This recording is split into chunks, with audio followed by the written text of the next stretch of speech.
The 1983 asylum tapes that predicted the sleep experiment. You remember the 1999 sleep experiment. A grave, urgent voice emerged, a conspiratorial whisper drawing the listener into a shared secret. The horrors that clawed their way out of Facility K-33. But what if I told you that nightmare had an echo? A precursor? What if the seeds of that madness were sown 16 years earlier, in the tormented halls of an American asylum? The unsettling audio bed was pierced by the sharp, painful click of a tape reel grinding to an abrupt halt, followed by the profound, empty hiss of magnetic silence, a void where horrors had once been imprinted. In 1983, Pennhurst Asylum, the voice continued, dropping lower. The CIA, operating in the deepest shadows, in absolute secrecy, recorded 317 hours of audio from within its condemned, crumbling walls. Tapes filled with the raw material of suffering, with whispers of things unseen, of terrors that had no name, and then, a sudden, calculated silence. Because in late 1999, those tapes, every last one, were ordered destroyed, wiped from history, incinerated to ash on the very same night the K-33 sleep experiment began its terrifying, inexorable descent into madness. The sound of a single, damaged tape reel struggling to turn filled the void, the audio warped, fighting to be heard. Through the distortion, a low, almost guttural breathing, heavy with moisture and decay, began to seep through, a chilling artifact of a forgotten voice. Coincidence? The voice questioned, the word hanging heavy with implication. Or a meticulously calculated erasure, a desperate attempt to sever a damning connection? But fire, like a guilty conscience, doesn't always burn clean. One tape, they say, somehow survived the flames. One fragile recording, plucked from the very ashes of oblivion. And on it, a voice from the deepest hell of Pennhurst doesn't just speak of its own torment. It predicts the future. It predicts them. Listen if you dare.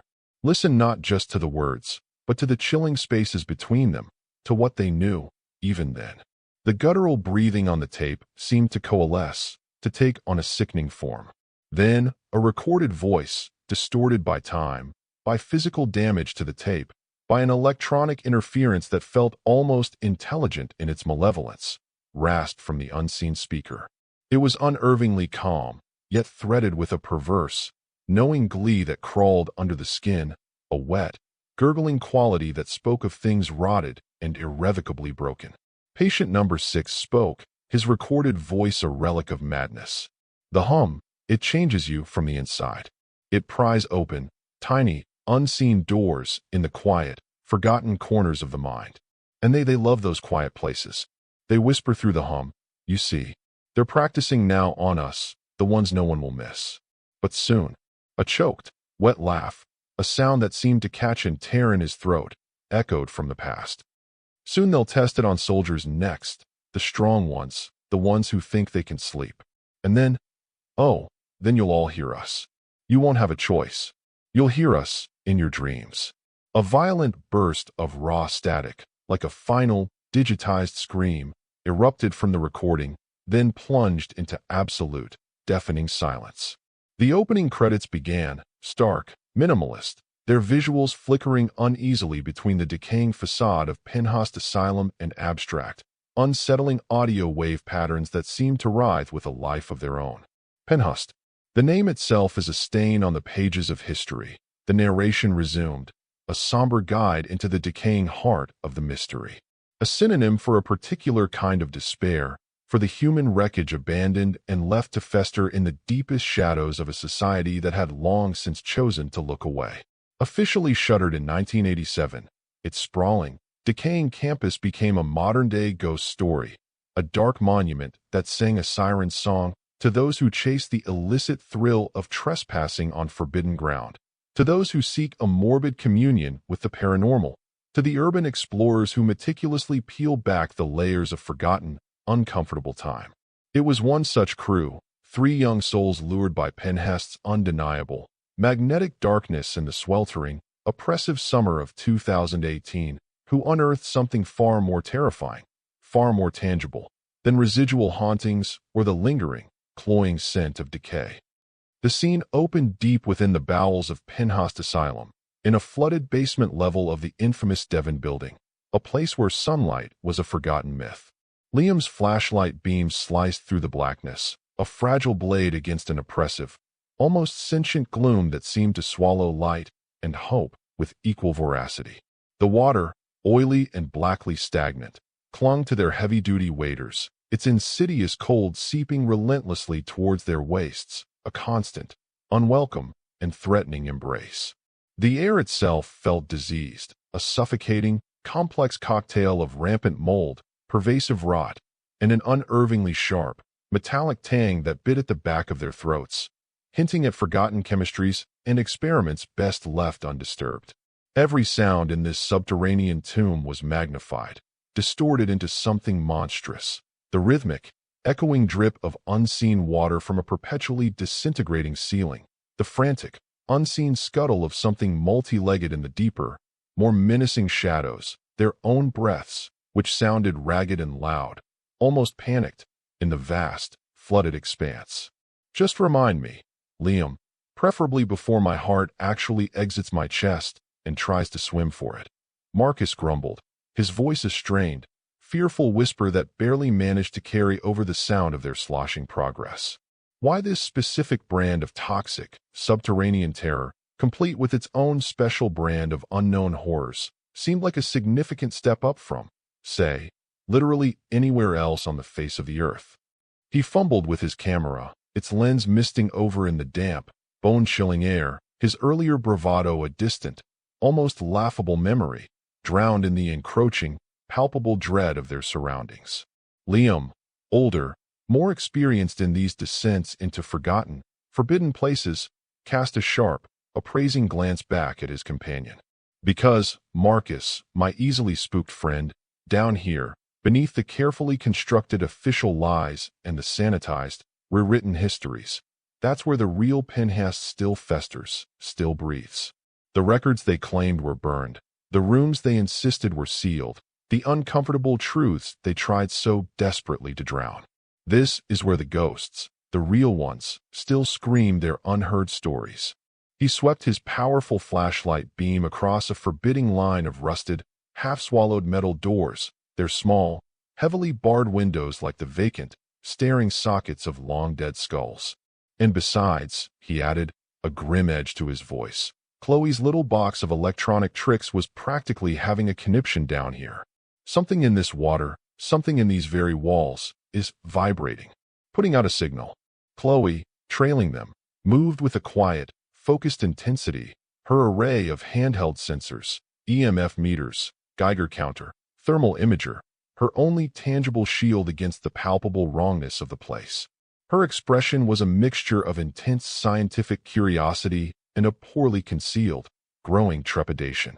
The electromagnetic fields are chaotic, Liam, spiking unpredictably, almost like a heartbeat, but irregular, sick. And the background radiation, while not acutely dangerous in itself, is focused, like something is actively broadcasting, very faintly, from deeper within this flooded labyrinth. That way, I think.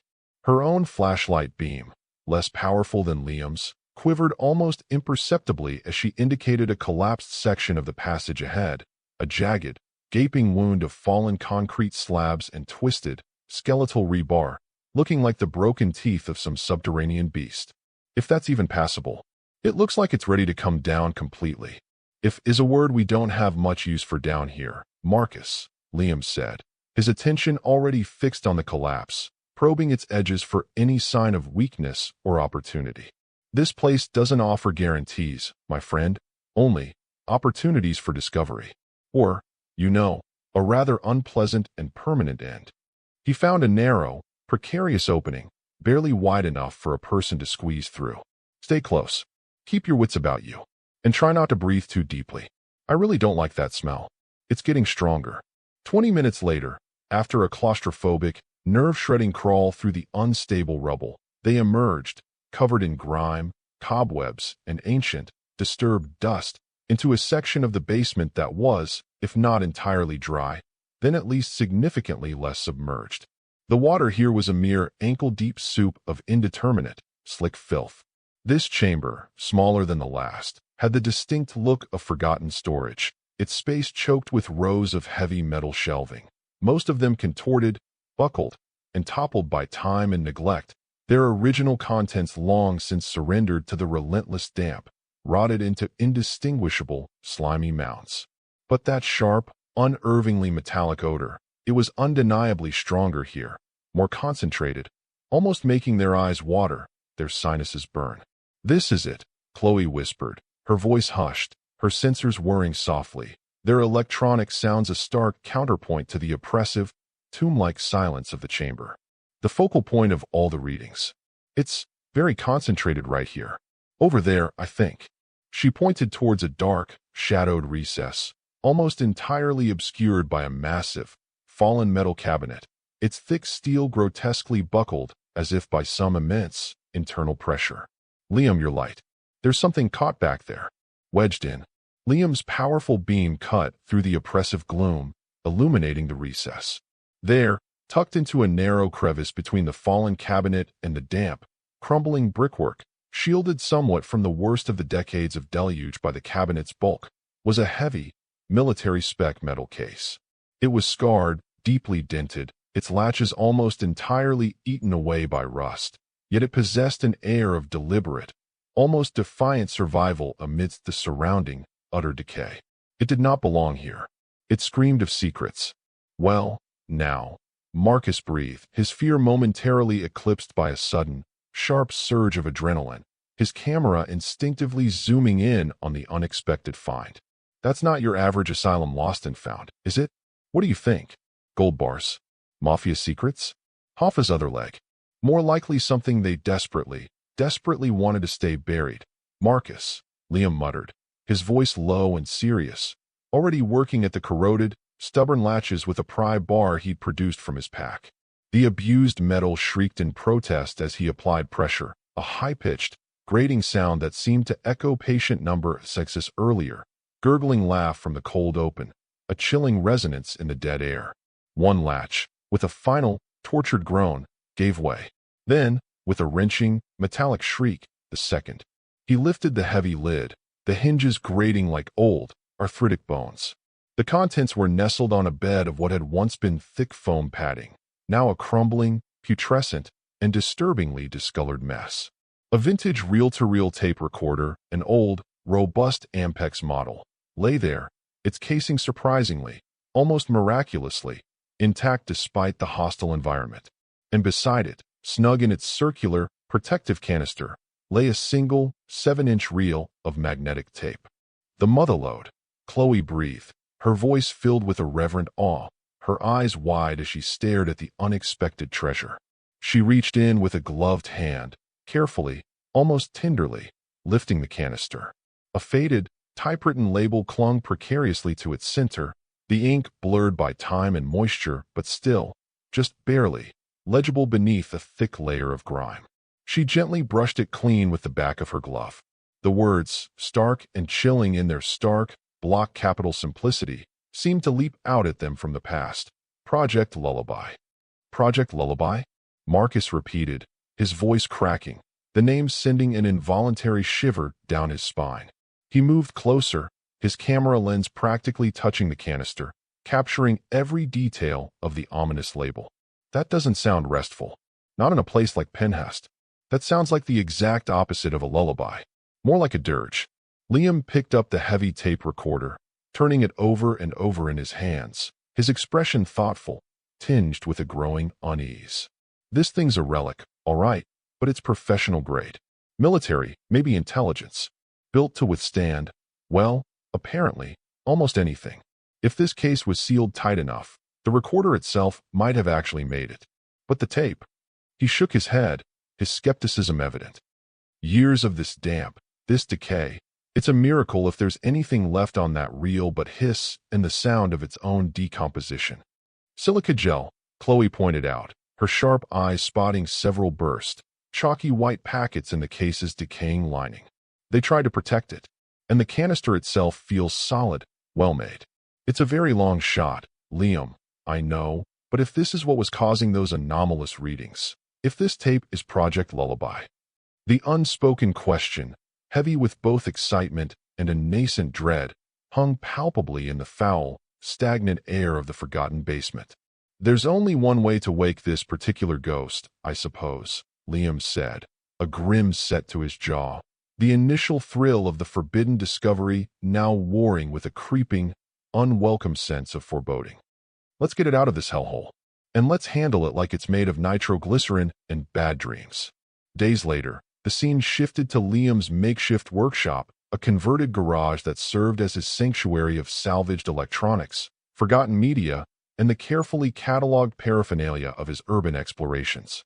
Tonight, however, the usual comforting clutter of tools, circuit boards, and dusty relics seemed to hold a new, expectant, almost electric tension. The dehumidifier hummed its monotonous song in the corner, a counter-rhythm to the frantic, audible beat of their hearts. The Project Lullaby tape, painstakingly cleaned as best they could without risking further damage, was carefully, almost reverently, threaded onto a restored reel-to-reel player, a magnificent old machine Liam usually reserved for more benign audio archaeology, like forgotten jazz sessions or old radio plays. Marcus, camera ready, was uncharacteristically silent, his usual stream of nervous chatter stemmed by the gravity of the moment.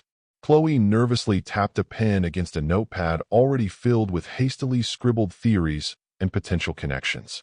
"Okay," Liam announced, his voice sounding unnaturally loud in the small, confined space. His hand hovered, a fraction of an inch above the player's worn play button, a moment pregnant with possibility and menace. "Deep breath, everyone. This is it. If this turns out to be 60 minutes of Pennhurst's ancient plumbing gurgling and a whole lot of disappointing nothing, Chloe, you're buying pizza for a month. And I'm talking the expensive kind, with all the toppings." Chloe didn't return his attempted levity with a smile. Her face was pale, her eyes fixed on the turning reels. "Just play it, Liam. After all this, I need to know what it holds." He pressed the button. The reels began to turn, slowly, deliberately. For several agonizing, drawn-out seconds, only the dry, rasping hiss and crackle of ancient magnetism, the sound of time itself decaying, filled the room. Then, gradually, almost imperceptibly at first, a new sound began to bleed through the static. It wasn't a voice. It wasn't music. It was a tone. A low, insidious, pervasive thrum that didn't so much enter their ears as it invaded their chests, their bones, making the fillings in their teeth ache with a strange, sympathetic vibration. What is that?" Marcus stammered, instinctively taking a step back from the speakers, his camera wavering in his suddenly unsteady grip. "I can feel that. It's wrong. It feels invasive." Chloe was already hunched over her tablet, its screen displaying a real-time frequency analyzer connected directly to the player's audio output. The color drained visibly from her face, leaving it a sickly, pale gray. "Liam, no? It can't be. That dominant frequency, it's holding steady. Almost perfectly. At 17 hertz. 17 hertz? Liam's brow furrowed in concentration. He knew the term, had read the fringe theories, the declassified snippets. Infrasound. The ghost frequency. Supposedly capable of inducing intense anxiety, paranoia. Some even claim it can cause visual hallucinations, shadowy apparitions at the edge of sight. But why in God's name would they be recording that at Pennhurst Asylum? "Wait," Chloe interrupted, her voice a choked, horrified whisper, her eyes darting frantically across her tablet screen, comparing the live data with archived files. 17 hertz, that exact signature. "Liam, you remember all that research I was doing last month? On that supposedly debunked Soviet program, the K-33 sleep experiment? From 1999? The one where the subjects, they went completely, horrifically insane. The gas, the self-mutilation, the laughter?" Liam felt a cold, greasy dread begin to uncoil in the pit of his stomach. The memory of the K-33 files, the grainy, terrifying images, the chillingly detached reports, was still vivid, still capable of making his skin crawl. "Yeah, I remember that particular brand of nightmare fuel. But that was Russia. Years later than this tape." "What are you saying, Chloe? What's the connection?" "The few audio fragments that ever leaked from K-33, she explained, her voice trembling so much she could barely form the words. "The ones that weren't immediately, violently scrubbed from the darkest corners of the net. Independent analysts, the ones who weren't immediately dismissed as conspiracy cranks, they claimed the ambient sound in the test chamber, the pervasive hum of the machinery, or something they were deliberately pumping in with the gas. It contained a clear, dominant 17 hertz signal. They said it was identical to this. This isn't just similar, Liam. This is the same ghost. The same goddamn frequency. Marcus shuddered, a visible tremor running through his entire body. Guys, I really don't like this. Not one bit. Maybe we should just stop. Right now. Erase this thing. Pretend we never found it. Some doors are meant to stay closed. But it was too late. The tape had more secrets to yield. Before Liam's hand, now also trembling, could find a stop button, a new sound emerged from the speakers, weaving itself insidiously through the oppressive 17 hertz hum. A voice, faint at first, then clearer, distorted, yes, but undeniably human, whispering with a desperate, cracked urgency that felt far too intimate, far too real, as if the speaker were in the room with them, his lips brushing their ears. The male voice on the tape, frail and terrified, whispered its litany. 33, 77, 15. It's not just a sequence, it's a key, a resonance, a way in 33, 77, 15. They see through the numbers, they build with the numbers, they're listening, they're always listening. 33, 77, 15. Chloe breathed, her face ashen, her eyes reflecting a dawning, horrified understanding.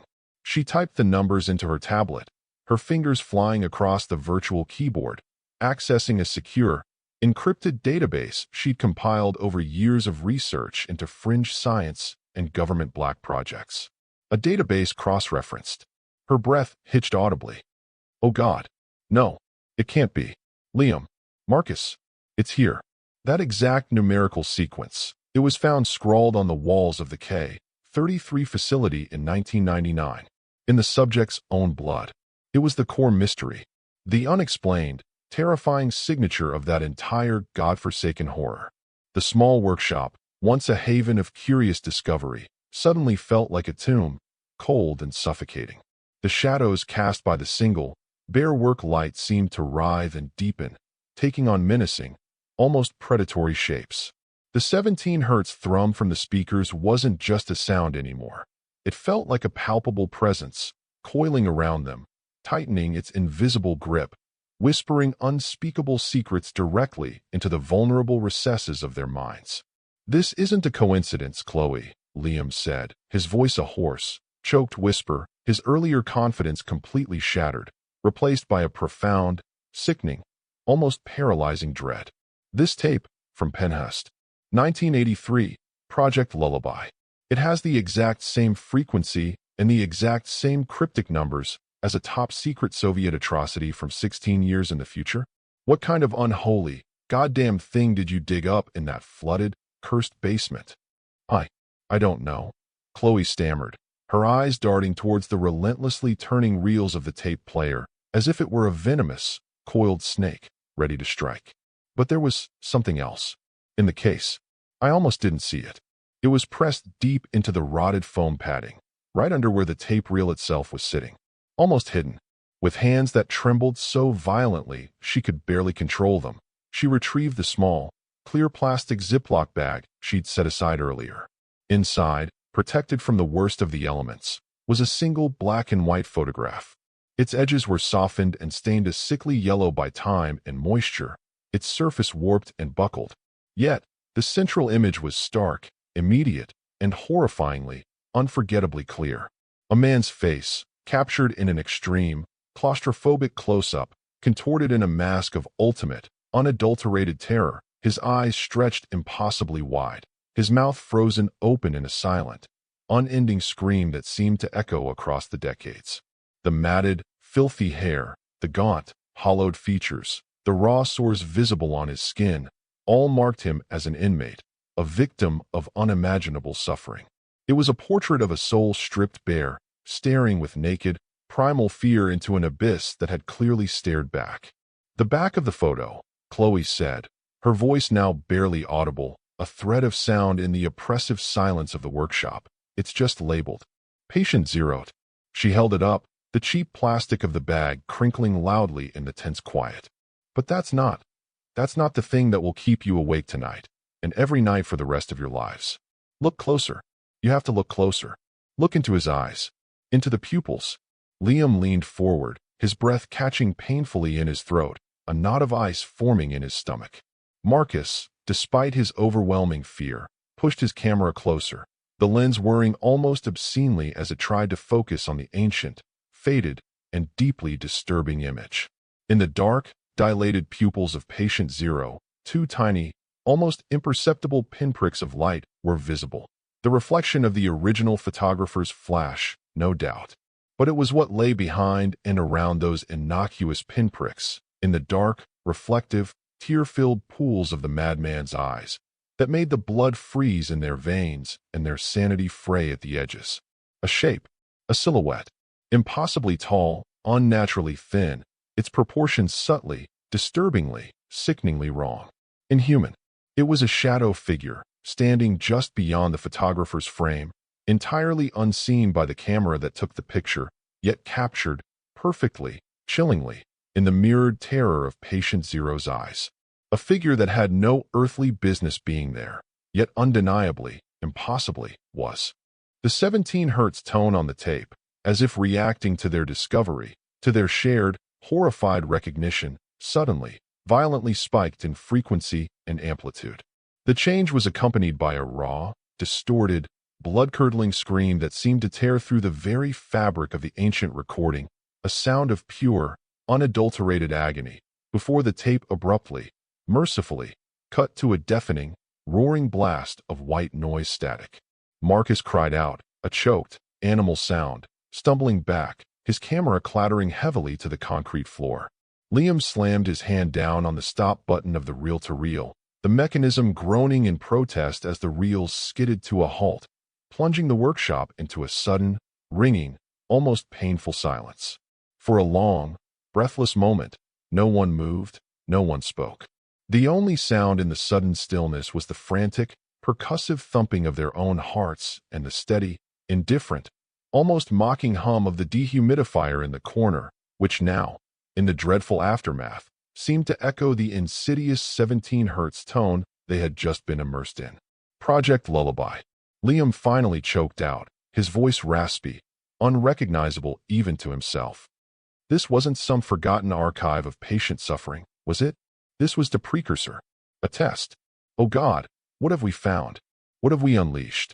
The image of that impossible, watching shadow, reflected in the eyes of a long-dead madman, burned itself into their retinas, a permanent, searing afterimage of pure, undiluted dread. The numbers, the frequency, the shared, unspeakable horror.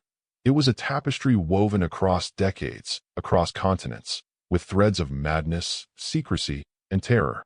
And they, in their naive search for forgotten ghosts and thrilling stories, had just pulled one of its most crucial, most terrifying, and potentially most dangerous strands.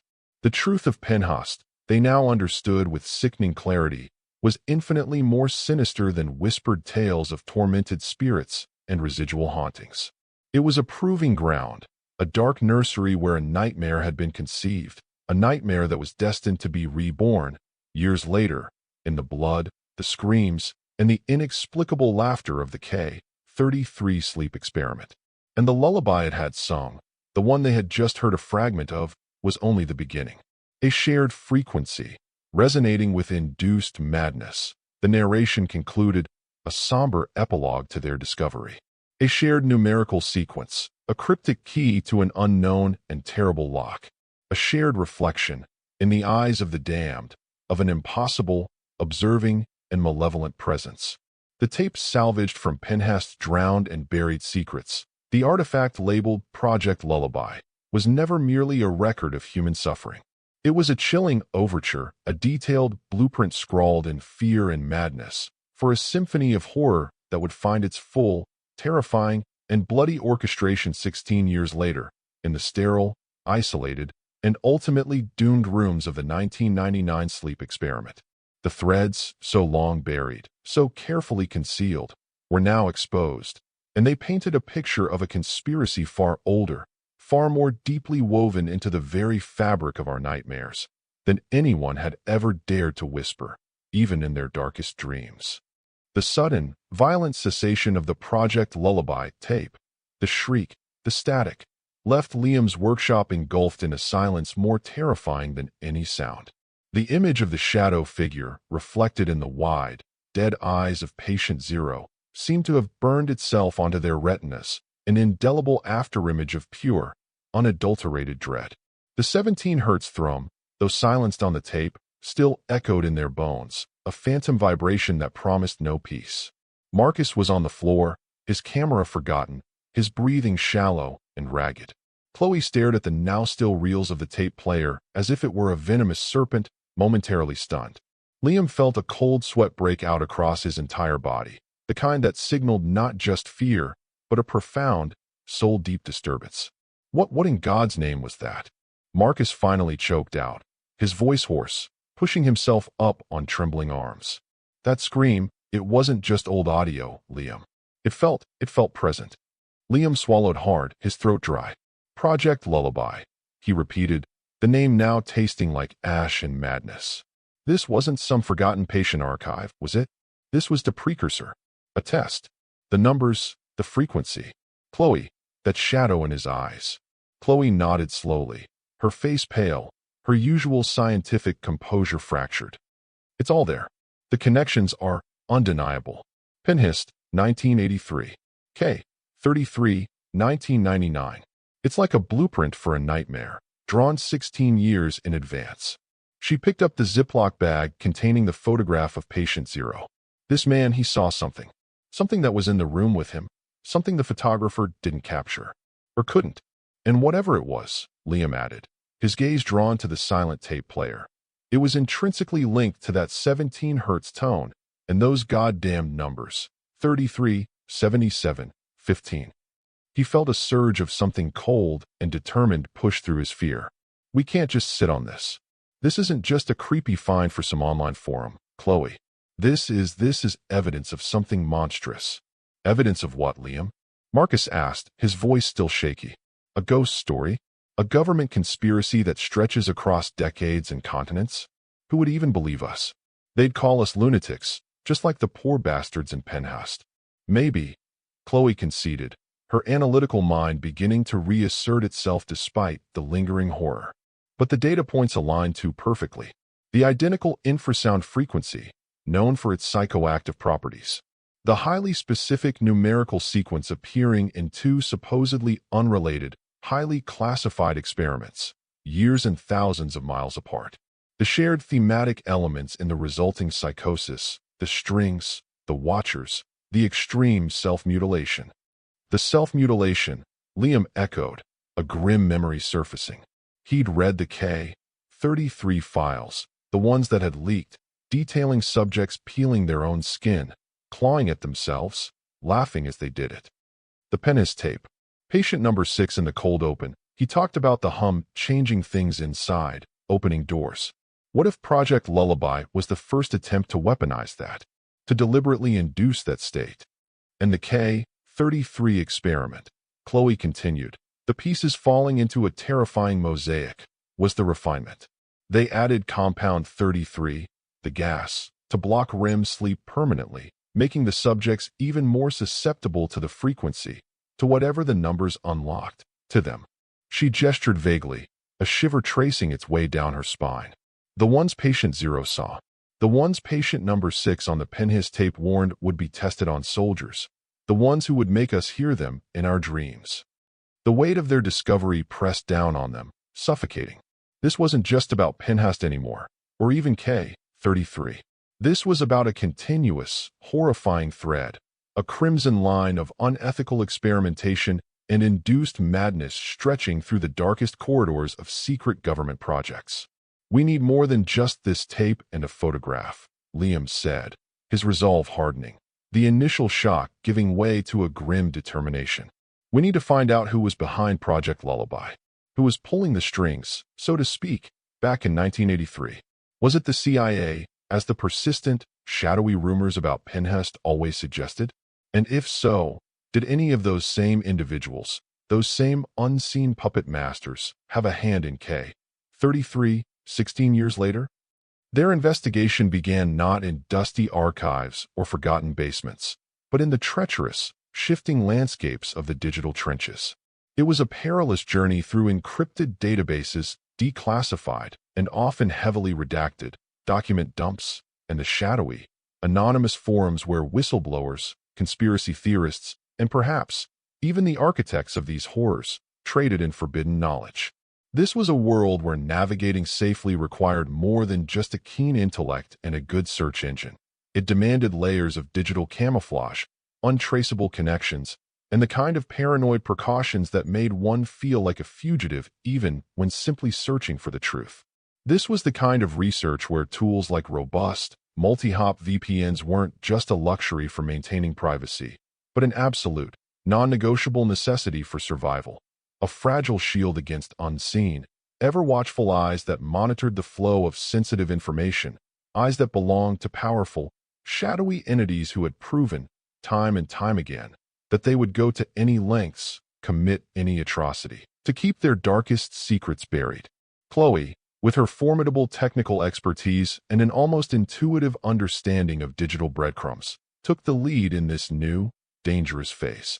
She began the painstaking process of cross-referencing sparse, incomplete personnel lists from Pennhurst during the early 80s, the few that hadn't been conveniently lost in fires or floods, or redacted into utter oblivion by bureaucratic censors, with any names, however peripherally or tangentially, associated with known U.S. clandestine research programs into psychoacoustics, behavioral modification, or non-lethal incapacitation technologies during that Cold War period.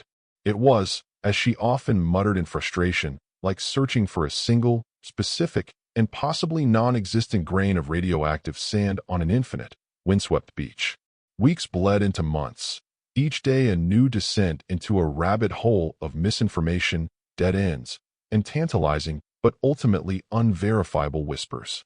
Doors were slammed shut, digitally with impenetrable firewalls and sudden server takedowns, and metaphorically with curt, official denials, or, more chillingly, complete and utter silence from former contacts who suddenly became unreachable. They received veiled, anonymous threats through encrypted email accounts that vanished moments after the messages were read, their own computer systems probed by sophisticated, untraceable cyber attacks that bore the hallmarks of state-level actors. The message, though unspoken, was chillingly clear. They were treading on hallowed, dangerous, and actively guarded ground. "They're watching us, Liam," Chloe said one late, suffocating night, her face illuminated only by the cold, sterile glow of her monitor. Lines of profound exhaustion etched deeply around her eyes, her usual vibrant energy dimmed by the constant pressure and the weight of their discoveries. "Every query we make, every database we even attempt to touch, it's like poking a hornet's nest with a very short, very conductive stick. This isn't just old history we're digging up. This is still active, still breathing. Which means we're getting close to something they really don't want found," Liam replied, though his own nerves were frayed to the breaking point. The insidious 17 Hz hum from the Project Lullaby tape sometimes seemed to echo in the quiet moments of his own workshop, a phantom resonance that made his skin crawl and the hairs on the back of his neck stand on end, a constant, unwelcome reminder of the abyss they were peering into. The breakthrough, when it finally came, arrived not with a triumphant fanfare, but as a silent, anonymous whisper from the digital void, a heavily encrypted file, inexplicably uploaded to a secure, supposedly untraceable Dropbox they had established for just such unlikely eventualities. There was no message, no sender identification, just the file itself, a ticking time bomb of information. It was a scanned fragment, clearly torn from a much larger, far more comprehensive, and undoubtedly highly classified dossier. The official letterhead at the top of the page was almost entirely blacked out by thick, censorious bars, but a single, faint, almost invisible watermark was discernible under extreme digital enhancement. A stylized, predatory eagle, its talons clutching not arrows or an olive branch, but a bundle of something. Wires. Or perhaps, more chillingly, given what they already suspected, strings? The document was a progress report, its date stamp clearly reading March 1983. Its subject line was stark and unambiguous. Project Lullaby, Phase 2. Auditory Resonance and Behavioral Sequencing in Confined Subjects, Pennhurst Facility. It went on to detail, in cold, clinical, and terrifyingly detached language, prescribed dosage levels of an unnamed experimental sedative, precise exposure times to a sustained 17 Hz sonic environment, and, most chillingly of all, observed subject vocalizations and motor responses correlating with predetermined numerical trigger sequences. And then, at the very bottom of the page, under the heading Principal Investigator, was a single name, neatly typed and then signed with a confident, almost arrogant flourish: Dr. Alastair Finch. Finch, Marcus, who had been mostly relegated to documenting their increasingly perilous research with a growing, palpable sense of dread, leaned in, his eyes wide. That name, it rings a bell. A very loud, very discordant bell. Wasn't he that eccentric British parapsychologist? The one who completely went off the rails in the 90s, started spouting all that wild stuff about cognitive contagions, weaponized memes, and psychotronic warfare? I thought he was thoroughly discredited, a laughingstock, vanished from the academic world. He was, Chloe confirmed, her fingers already a blur across her keyboard, pulling up Finch's surprisingly sparse public record. Publicly, at least.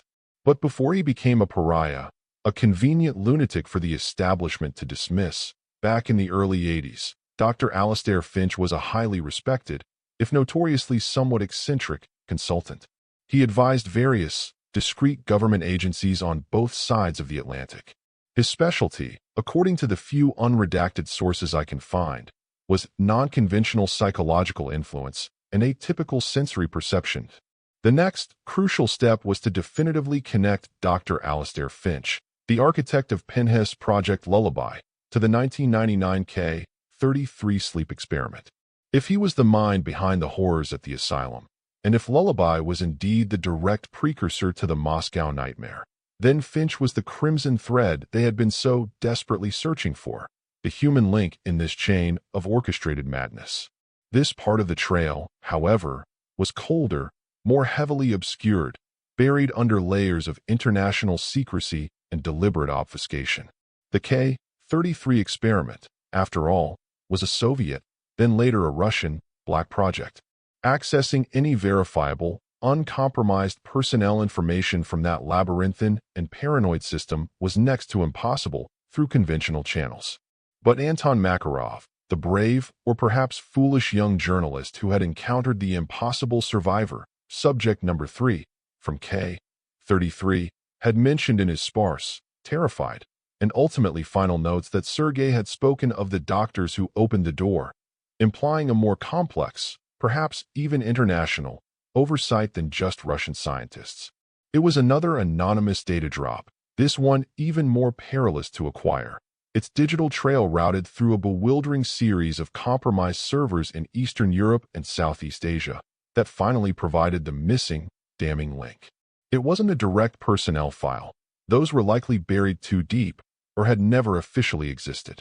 It was a single, innocuous-looking page, a scanned copy of a travel requisition and official expense report, so heavily redacted it was almost unreadable.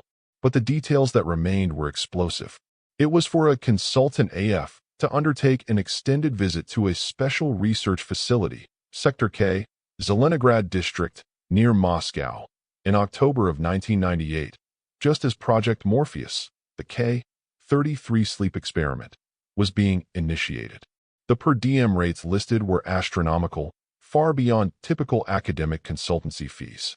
And the authorization signature at the bottom of the page, though blurred and partially obscured by a coffee stain, bore an uncanny, undeniable resemblance to the confident, flourishing signature on the Project Lullaby document from 1983. Alastair Finch, Liam breathed, the name now a curse, staring at the grainy image on the screen. It's him. The same goddamn doctor. He oversaw Pennhurst Project Lullaby in '83, experimenting on the forgotten and the damned. Then, 16 years later, he consulted on K-33's Project Morpheus in '98, refining his horrors, escalating his methods. He's the bridge. He's the one who carried the nightmare across continents, across decades. The revelation was sickening, a punch to the gut. One man, a single, brilliant, and apparently monstrous architect of suffering, directly connecting these two disparate, terrifying abysses of human experimentation.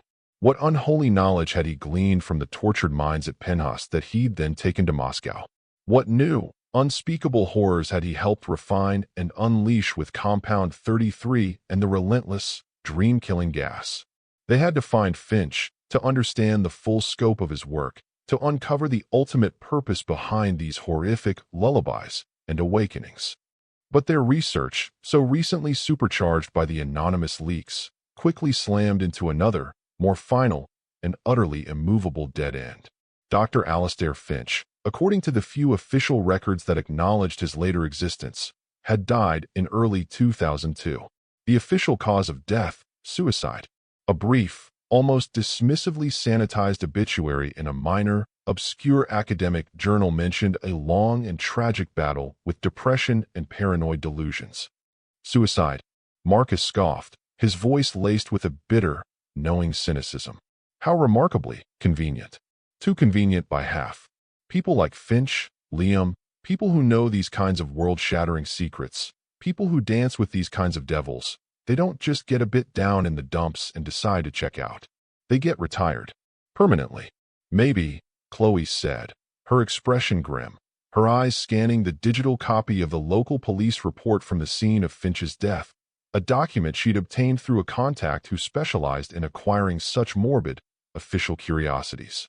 It was mostly boilerplate, a dry recitation of procedure. But then, tucked away in the supplementary notes, almost as an afterthought, there was the mention of the note. Finch, it seemed, had apparently left one. Not a long, rambling confession, nor a detailed explanation of his life's dark work. Just a single, cryptic, and deeply unsettling sentence, scrawled on a piece of official university letterhead, found lying beside his body. The police, predictably, had dismissed it as the incoherent, meaningless rambling of a disturbed and dying mind.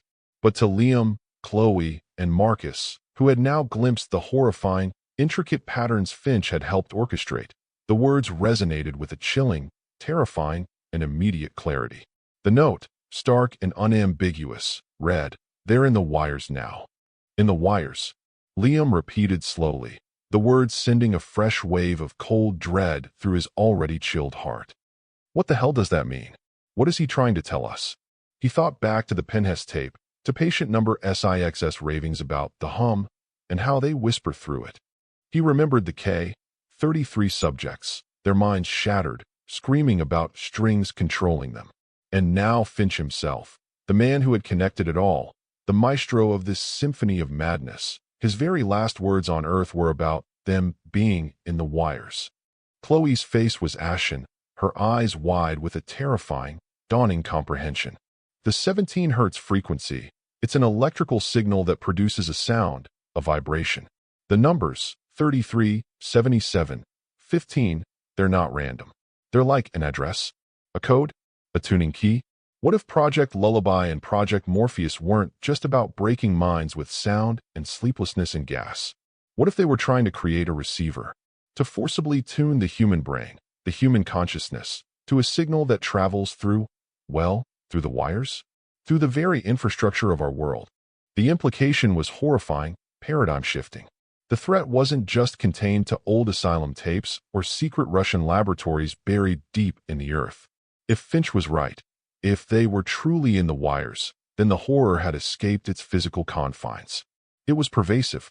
It was potentially everywhere electricity flowed, everywhere signals traveled, everywhere technology connected human beings. The modern world, with its intricate, inescapable web of interconnected technology, was not a shield against such ancient horrors, but a potential conduit, a vast, planetary nervous system for their spread. The shadow figure in Patient Zero's eyes, Marcus whispered, his voice barely audible, his face pale with a terror that was no longer abstract. The faceless entity in the K-33 observation room footage. The watchers Sergei babbled about before the FSB took him. Are they the they? The ones who live in the wires? No one answered. The silence in the workshop was heavy. charged with the crushing weight of their terrible, ever-expanding knowledge. They had innocently pulled on a single, intriguing thread from the past, and in doing so, had begun to unravel a vast, horrifying tapestry of madness that spanned decades, crossed continents, and hinted at a horror that was not just historical, but terrifyingly, imminently, and perhaps inescapably present. The lullaby had become a global symphony of dread, and its chilling, resonant notes were now echoing, unheard by most, in the very fabric of their hyper-connected, always-on world. The cover-up, they now realized, wasn't just about concealing past atrocities and protecting guilty men. It was about hiding an ongoing, evolving, and potentially unstoppable nightmare. And Dr. Alastair Finch, the mad maestro of this terrifying orchestra, had perhaps, in his final, desperate moments, tried to leave one last, cryptic, and utterly vital warning. Dr. Alastair Finch's final, chilling message, there in the wires now, echoed in the oppressive silence of Liam's workshop, a pronouncement that transcended suicide note to become a terrifying, viral prophecy. The revelation that this single, seemingly mad academic was the crimson thread connecting the horrors of Pennhurst Project Lullaby in 1983 to the nightmare of K-33's Project Morpheus in 1999 had been a body blow. But this hinted at a contagion unbound, a horror that had leached out of secret labs and asylums and into the very infrastructure of the modern world. In the wires, Liam repeated, the words tasting like poison. He stared at the schematics of an old amplifier on his workbench, its intricate pathways of copper and solder suddenly looking less like circuits and more like veins. What did he mean, Chloe? Is it literal? Some kind of signal? Or is it a metaphor for something even more insidious? Chloe ran a trembling hand through her hair, her eyes wide with a mixture of terror and dawning, unwelcome comprehension. The 17 Hz frequency, it's an electrical signal that creates a specific acoustic resonance. The numbers, 33, 77, 15, they acted as triggers, as patient number 6 on the lullaby tape said. They see by the numbers, they build with the numbers. What if Finch didn't just refine a sonic weapon? What if he found a way to embed the core of that influence into other mediums? Data streams? Pharmaceutical compounds designed to make the brain more receptive to subtle frequencies? If they are in the wires, they could be anywhere. Marcus, who had been uncharacteristically quiet, finally spoke, his voice hoarse. So, the shadow in patient Zero's eyes, the thing in the K-33 observation room, they're not just confined to those places anymore. They're what? Traveling? Evolving? He shuddered. This is too big. Too insane. We found a tape in a basement. We were supposed to be debunking ghost stories, not uncovering some kind of global psychic plague. But we did find it, Marcus, Liam said, his jaw tight with a grim resolve. And Finch's note isn't just a madman's scrawl. It's a signpost. It tells us the cover-up isn't just about burying the past. It's about concealing an ongoing present. Their investigation, once a historical deep dive, now had to pivot to search for the tendrils of Project Lullaby and its monstrous offspring in the here and now. The question was, where to even begin looking for a horror that could be in the wires? The search for a modern manifestation of Finch's work, for the legacy of Project Lullaby and Compound 33, felt like trying to catch smoke with their bare hands. How do you track a threat that might be as intangible as an electrical signal or as deeply embedded as a chemical compound masquerading under a benign name? The answer, as it so often is in these labyrinthine conspiracies, came not from a direct assault, but from a whisper, a crack in the wall of silence, a story that, on its surface, seemed unrelated but thrummed with those same, familiar, terrifying undertones. It was an encrypted message, forwarded to them by the same shadowy network that had provided the Finch documents. This was different, though. Not a leak of old files, but a contemporary plea. It contained a pre-scripted, heavily anonymized interview segment, the kind recorded under duress or extreme caution, with a woman whose voice was digitally altered, her face obscured by shadow and pixelation. She was identified only as Nightingale. She claimed to be a registered nurse, recently dismissed from a private, high-security psychiatric facility in upstate New York, a facility known for treating wealthy, difficult patience, and for its discretion. Dr. Alastair Finch's warning, "They're in the wires now," suggested a terrifying evolution of the original threat. But how does such a horror persist? How is it managed, controlled, or perhaps even deliberately utilized in the modern age? Our next piece of evidence comes from someone who claims to have witnessed its contemporary application firsthand. Her identity has been protected. Her testimony, however, speaks for itself. They called it Protocol 33 Delta. That's what it was listed as on the restricted ward's medication and therapy schedules. Ward D. We weren't supposed to ask what it entailed. Just administer, observe, report. The patients selected for it, they were usually long-term residents. Catatonic, some of them, or deeply, intractably psychotic. The ones society had given up on. And what did this Protocol 33 Delta involve, Nightingale? It started with a low, almost inaudible hum. We could feel it more than hear it, through the floor, in the walls of the ward. The patients, they would become very still. And then they would start to smile. Not a normal smile. It was fixed, empty. Their eyes would be wide, unfocused. This would last for exactly 17 minutes. Timed to the second. Liam, Chloe, and Marcus exchanged horrified glances. 17 minutes. The 17 hertz frequency from Project Lullaby.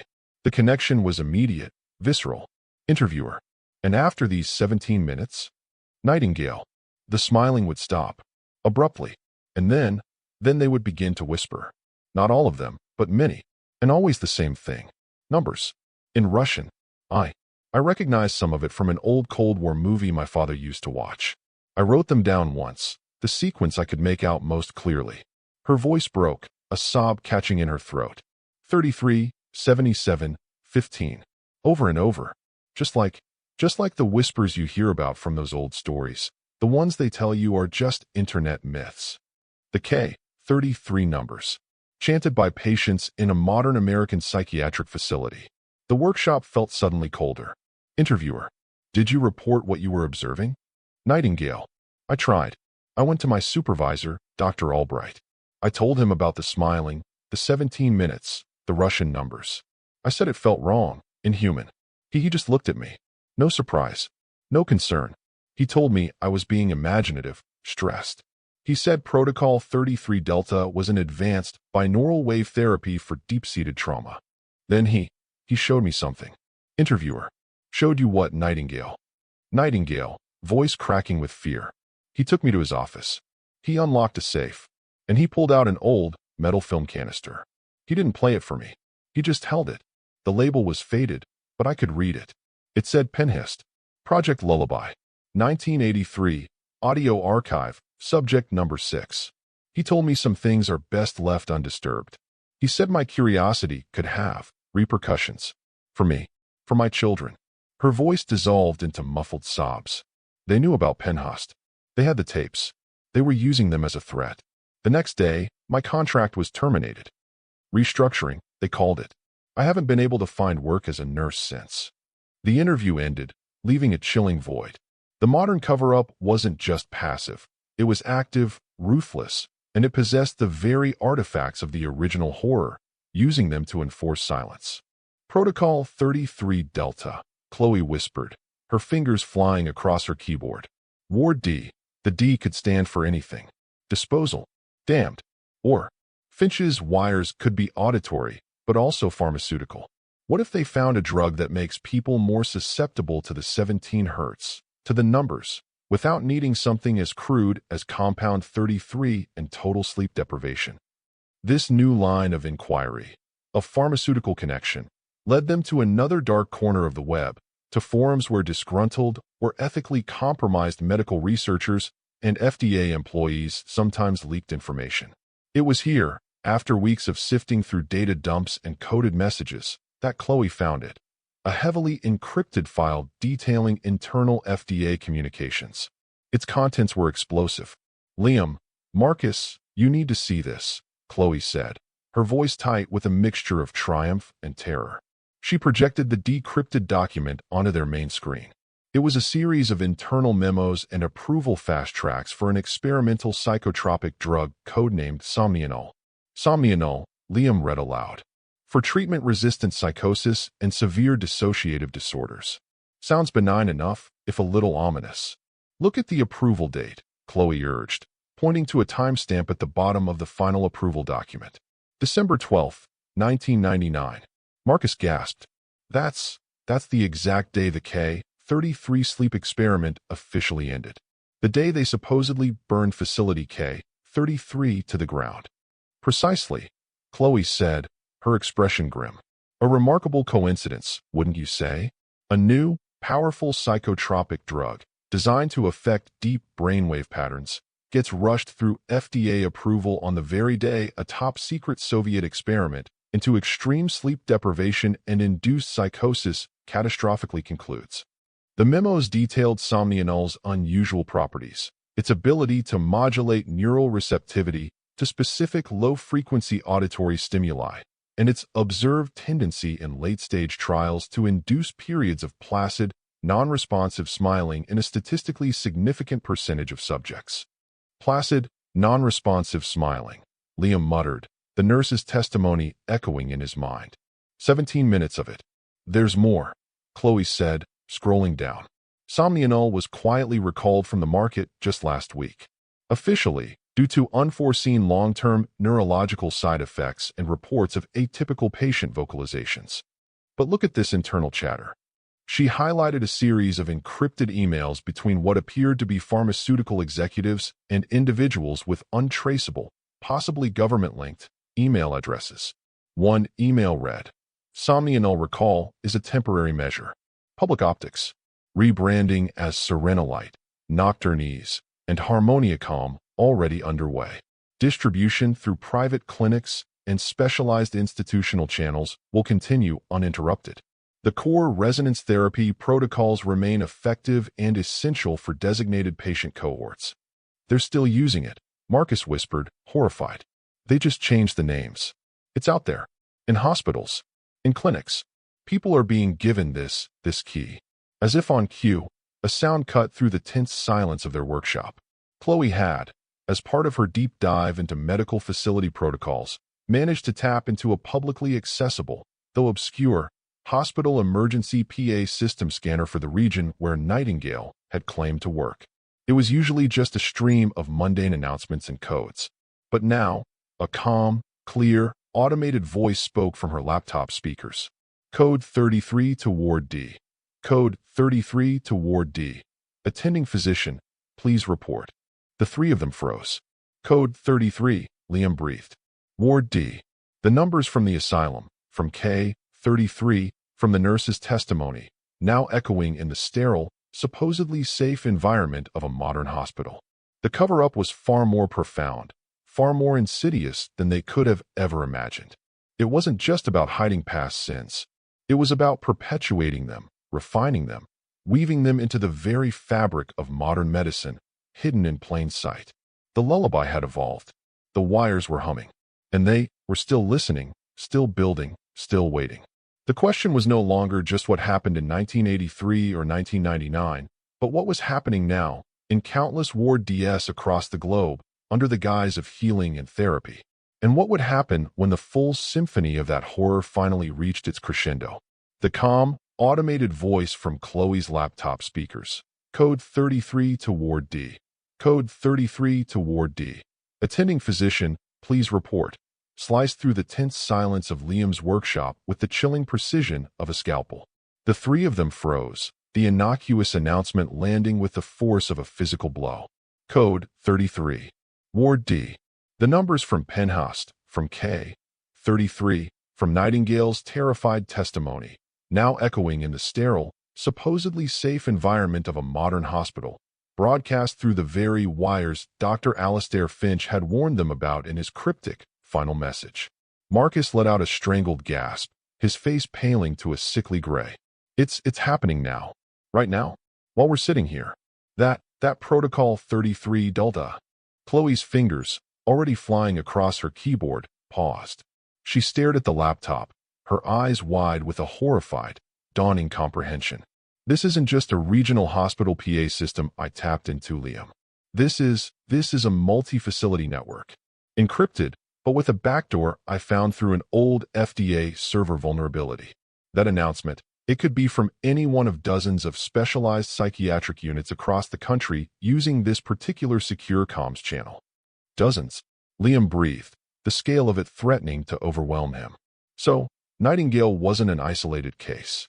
This resonance therapy, this tuning of patients with somnolol and its rebranded offspring, it's widespread. He felt a cold, sickening dread coil in his stomach. The cover-up wasn't just about hiding past sins. It was about actively perpetuating them, refining them, weaving them into the very fabric of modern medicine, hidden in plain sight, under the guise of healing and therapy. The lullaby had evolved into a silent, insidious symphony, and its tendrils were everywhere. They're not just trying to control them, are they? Marcus whispered, his voice hoarse with a terror that was no longer academic. Finch's note. They're in the wires now. Patient number 6 from Pennhurst. They whisper through the hum. What if the 17 hertz, the numbers, the drugs, what if it's not about making patients docile? What if it's about making them receptive? Antennas. The question hung in the air, heavy and poisonous. The workshop, once their sanctuary of discovery, now felt like a trap, the shadows in the corners seeming to deepen, to watch. The weight of their knowledge was becoming unbearable. They had stumbled from a historical investigation into a contemporary, unfolding nightmare. We have to do something more than just expose the past, Chloe said, her voice trembling but firm.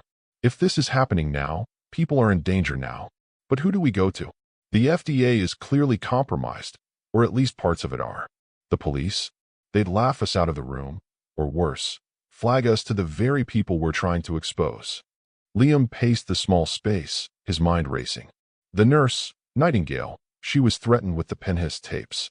That means they know the power of these original recordings. They know the truth is damning. But Finch's note, they're in the wires now. It implies the threat has evolved beyond just those old tapes, beyond just the gas of K-33. He stopped, a new, chilling thought striking him.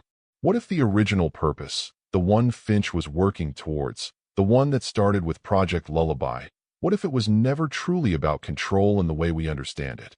It was then that the final piece of their horrifying puzzle arrived, not with a dramatic flourish, but with a quiet, almost apologetic chime from Chloe's encrypted email client. Another anonymous message. Another data drop from the shadowy network that seemed to be guiding them, or perhaps luring them deeper into the abyss. I don't believe this, Chloe whispered, her eyes scanning the brief, terrifying message accompanying the new file. It's from someone claiming to be a former audio engineer. Not from Pennhurst, not from K-33, but from a private research initiative that inherited Finch's later work after his official suicide. He says he has a recording. He calls it the Awakening Protocol, Final Calibration. Awakening, Liam repeated, the words sending a fresh wave of ice through his veins. Not lullaby, not Morpheus. Awakening. He says he can't live with what he knows anymore. Chloe continued, reading from the screen. He says the project was shut down last year after an incident. He says the tones, the frequencies they were working with, the ones based on Finch's final theories, they weren't designed to sedate or control or even to induce psychosis in the traditional sense. Her voice dropped to a near whisper. He says they were designed to wake something up. The attached audio file was small, heavily compressed. This wasn't hours of patient recordings. This was something else. Something clinical. Something final. Play it, Liam said, his voice grim. There was no turning back now. They were too deep. Chloe hesitated for only a moment. Then her fingers moved across the keyboard. The file opened. There was no 17 hertz hum this time. No distorted screams. Instead, a calm, synthesized female voice spoke, the kind used for automated system announcements, but with an unnerving lack of inflection, a dead, digital flatness. Phase 7. Subject designation, Chimera. Commencing Awakening Protocol. Primary resonant frequency, 14.7 hertz, with embedded numerical sequence 33-77-15 modulated at variable subharmonic intervals. Biofeedback linked. Monitoring cognitive divergence. A pause. Then, a different sound.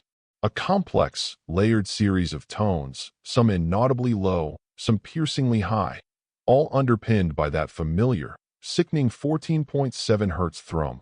The frequency Nix and Hervender had warned Anton Makarov about in the sleep experiment narrative, a chilling cross-contamination of horrors.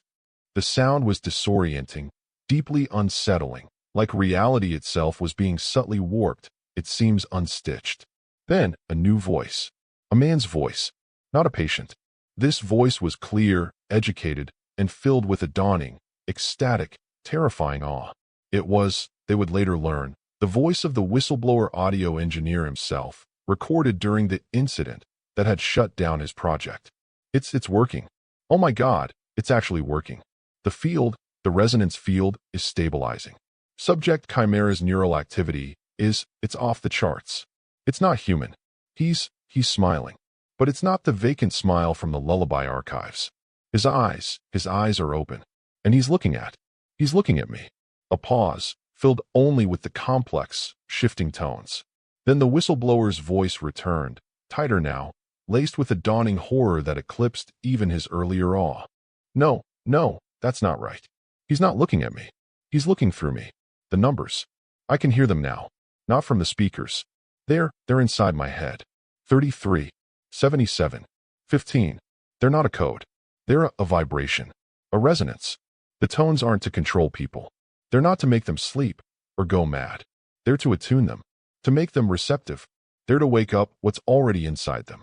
What's always been inside all of us. Waiting. Oh God, it's looking out of his eyes.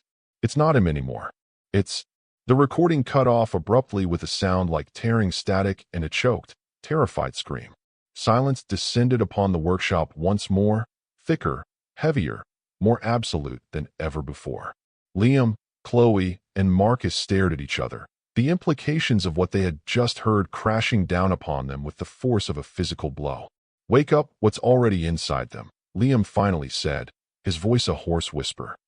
This whole time, we thought it was about external control, government plots, mad scientists, but it's about unleashing something internal, something dormant, something inhuman that resides within us. Chloe was pale, her hands pressed to her mouth. The shadow in patient Zero's eyes, the faceless figure in K33. Patient number 6 talking about them whispering through the hum. Sergei from K33 babbling about seeing behind reality, about the watchers. Finches there in the wires now. It all makes a horrible kind of sense. They weren't creating monsters. They were just opening the cages. The true horror of Project Lullaby, of Project Morpheus, of Protocol 33 Delta, of Finch's entire life's work, was not about control or suppression.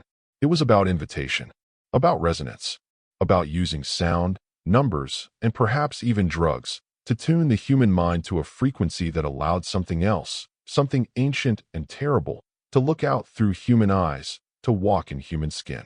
The cover-up, then, was not just to hide government atrocities. It was to hide the terrifying truth of human potential or human vulnerability to this inner, dormant horror. And those who knew, those who had seen what awoke, were either silenced or they became part of the house. Liam looked at the Project Lullaby tape, at the photo of Patient Zero, at the files scattered across their workbench. Their investigation had started as a quest to expose a historical conspiracy.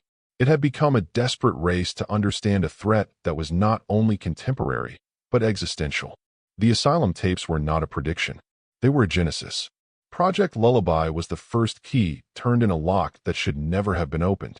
The 1999 sleep experiment was the door kicked wide. And now, the Awakening Protocol reveals the final, terrifying truth. The monsters were never outside. They were always within, waiting for the right frequency, the right numbers, the right lullaby to stir them from their slumber. The wires are humming. The codes are being called. And something, in countless Ward DS, in countless forgotten rooms, is beginning to open its eyes. The story doesn't end here. What we've shown you is just the beginning. The first layers peeled back from a truth so horrifying. It has been guarded for decades with ruthless efficiency. But the silence is breaking. More evidence is surfacing. We have them. The uncensored morgue photos from Facility K33, The ones that show what truly became of the subjects when the strings were finally cut, or when whatever was inside them fully emerged. These are not for the faint of heart. These are the images they tried to burn, to bury, to erase from history. And there's more. The Centers for Disease Control, an agency you trust to protect your health, has just filed an emergency injunction, a lawsuit, to block the release of these photographs and other related documents we are preparing to unveil. They claim national security. We claim it's a cover-up of a threat that makes pandemics look like child's play. They are terrified of you seeing what these experiments truly unleashed. Smash that subscribe button. Hit the notification bell. Because tomorrow, despite the threats, despite the lawsuits, despite the forces that want this truth to remain buried forever, we are leaking the uncensored K-33 morgue photos. We will show you what they did. We will show you what woke up. And you will understand why they are so desperate to keep you in the dark.